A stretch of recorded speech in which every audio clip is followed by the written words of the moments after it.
ना रटो। जैसे बच्चे रटते हैं BOO के बुक माने किताब, उसी तरह से मंत्र को रटो। जैसे बच्चे में कोई शब्द को रट ली है तो आज तक याद है, उसी तरह से कभी भी पूछा जाएगा तो आप बोल देंगे। आधी रात में पूछेंगे कि बुक का स्पेलिंग क्या होता है, BOO के बुक, आप बॉल नहीं जलाएंगे, ऐसे बोल देंगे हाँ BOO के बुक, क्योंकि आपने रट करके अपने अंदर में याद रख लिया है। उसी तरह से आधी रात में चलते फिरते खाते पीते सोते जागते हमारे अंदर में गुरु प्रदत्त मंत्र जो है सो उदय होता रहे, स्फुटित होता रहे, आता रहे। इतना अगर इस जन्म में बना लेंगे तो समझो कि उपनिषद में आया, यह चेद वेदी तथा सत्यमस्ति न चेदिया वेदी विनत्ति मनुष्टि भूतेषु भूतेषु चित्त धीरा प्रत्यास्मालोकामृता भवन्ति। यदि इस जन्म में ब्रह्म को जान लिया, हम तो कहेंगे इस जन्म में अगर जप को भी जान लिया, ब्रह्म तो छोड़ दीजिए, अगर जप को भी जान लिया तो ये जप भी अधोगति में जाने नहीं देगा। जप को भी अगर जान लिया, और गप को अगर जाना तो गप करते रहो, चिड़िया बन के भी गप होती है। अभी गए थे बीच में देवघर सत्संग करने, रात में बिजली चली गई तो हमने कहा भाई चलो, 2 बजे रात में चले गए। उधर श्मशान घाट में एक मंदिर है, उधर चापाकल है, गए उधर ही। देखिए 2 बजे रात में चिड़िया आपस में बोल रही है। हमने कहा देखो जी, गप हम ही लोग करते हैं, चिड़िया भी 2 बजे रात में गप कर रही है। लेकिन देखो सुनो, 2 मिनट तक चिड़िया गप करके फिर चुप हो गई, और फिर 1 घंटा पक्का हुआ, तब तक हम लोग ध्यान करने बैठे। 1 घंटा पक्का, फिर चिड़िया आपस में चूँ चूँ करना, गप करना शुरू की। अब फिर 2 मिनट बात करके फिर चिड़िया जो है चुप हो गई। लेकिन हम मनुष्य होकर के चिड़िया से भी गए गुजरे हैं जो घंटों गप करते रहते हैं। आधी रात में कबूतर भी आपके अगल बगल में या घर में है तो घंटे घंटे में कबूतर बोल करके चुप हो जाती है।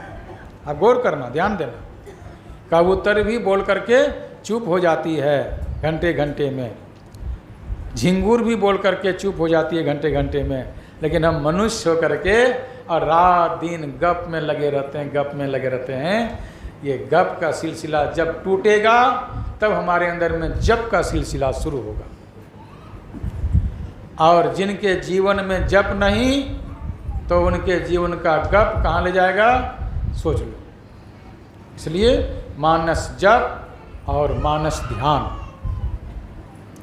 जिसका नाम है उसका रूप भी है, रूप को भी बीच बीच में निहारो, रूप को भी बीच बीच में याद करो।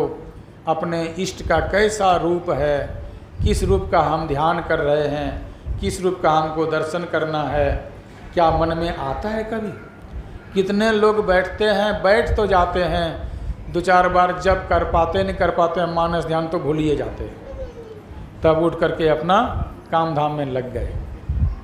तो जो बैठ के जप नहीं कर पाए और मानस ध्यान नहीं कर पाए तो वह उसी तरह का बैठे जिस तरह से कुत्ता बैठा है। कुत्ता बैठ गया, कहीं से 2 रोटी की आवाज़ मिल गई, छोड़ करके भागा 2 रोटी की ओर। उसी तरह से कहीं से काम धाम की आवाज़ आ गई, भागे काम की ओर। तुम्हारी दशा उस कुत्ते की 2 रोटी के लालची कुत्ते की तरह है जो हम जप न करना छोड़ करके गप के पीछे भाग जाते हैं। इसलिए सावधान हो करके हमें क्या करना चाहिए, भजन ध्यान की ओर अंदर में वह रास्ता की खोज, उस पथ को खोजना चाहिए, अंदर में उस पथ के पथिक बनना चाहिए, उस बाट के बटोही बनना चाहिए। अगर उस बाट का बटोही बन जाते हैं, उस राह के राही बन जाते हैं, उस रास्ते के मुसाफिर बन जाते हैं, तो आप अधोगति में कभी नहीं जाएंगे। जमराज और जमदूत भी आपको हाथ नहीं लगा पाएगा। शरीर तो छूटेगा, लेकिन शरीर छूटने पर कहाँ जाएंगे, तो स्वर्ग में जाएंगे। स्वर्ग में उत्तम लोक में जाएंगे और वहाँ से फिर मृत्युलोक में आएंगे। श्रीमान के घर में, पवित्र श्रीमान के घर में, श्रीमान 2 तरह का होता है, खूब धन संपत्ति है, शराब पीता है। खूब धन संपत्ति है और गलत खान पान है, गलत रहन सहन है, उसको भी श्रीमान कहते हैं, क्योंकि श्री ने लक्ष्मी। लेकिन यहाँ भगवान कृष्ण ने कहा पवित्र श्रीमान के घर में। पवित्र श्रीमान कौन है? जो सत्संग करते हैं, ध्यान करते हैं, सत्संग ध्यान के पीछे थोड़ा दान भी करते हैं, उसी को कहते हैं पवित्र श्रीमान।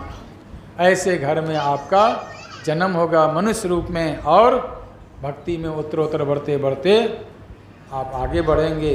कहने का मतलब है यही गुरु जयंती है, अपने को अधोगति में जाने से बचाने का नाम। यही आप लोगों की सेवा में थोड़ा सा अब शेष जो है अपराह्न कालीन 2:30 बजे से भजन कीर्तन के साथ शुरू हो जाएगा। जो कार्यक्रम आपका 5 बजे, क्योंकि 5:30 बजे 5 बजे जो है दोनों तरफ की ट्रेन है, 6 बजे और 5:30 बजे ट्रेन है, पूरब और पश्चिम की सब तरह की।